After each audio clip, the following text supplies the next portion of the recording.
Саламатсыздарбы? Поликлиника медиасынын журналисттери тарабынан даярдалган жума жыйынтыгы менен таанышып алыңыздар. Президент Садыр Жапаров Россия президенти Владимир Путин менен жолугуп, эки тараптуу кызматташтык маселелерин талкуулашты. Кыргыз темир жолу ишканасынан $250,000 талап кылган деп абакта жаткан Мелис Аспековго алдамчылык беренеси боюнча дагы бир кылмыш иши козголгонун УКМК билдирди. Кыргыз-тажик чек арасында куралдуу кагылышта жабыркагандарга көмөктөшүү максатында ачылган атайын эсепке 100 миллион сомго жакын каражат топтолгону белгилүү болду. Бул тууралуу Экономика жана Финансы министрлигинин сайтында маалымат айтылды. Мелис Аспеков менен бирге Кыргыз темир жолу ишканасынын жетекчилигинин $250,000 окуз алууга шектелген Улан Жураев 1-май райондук соту тарабынан күнөөлүү деп табылып, 260,000 сомго айыпка жыгылды. Режиссер Садык Шерниязга Казакстандын 2-даражадагы достук ордени тапшырылды.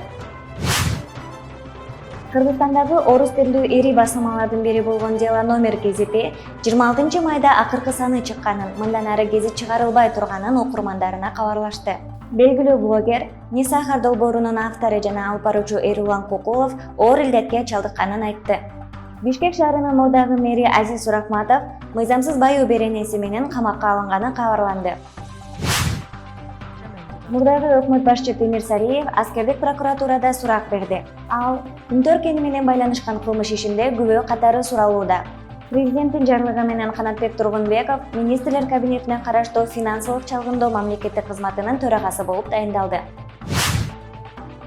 Президент Садыр Жапаров Бишкек, Ош, Токмок шаардык кеңештеринин депутаттарын кайра шайлоону дайындоо жөнүндө жарлыкка кол койду.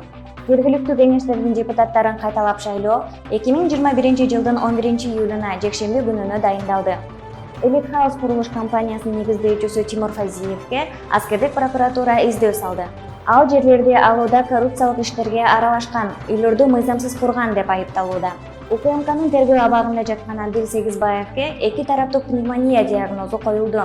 УКМКнын басма сөз кызматынын маалыматында Адил Сегизбаевдин абалы начарлап 24 майда ооруканага жаткырылган. Сиздер Поликлиника медиасынын журналисттери тарабынан даярдалган жума жыйынтыгы менен тааныштыңыздар.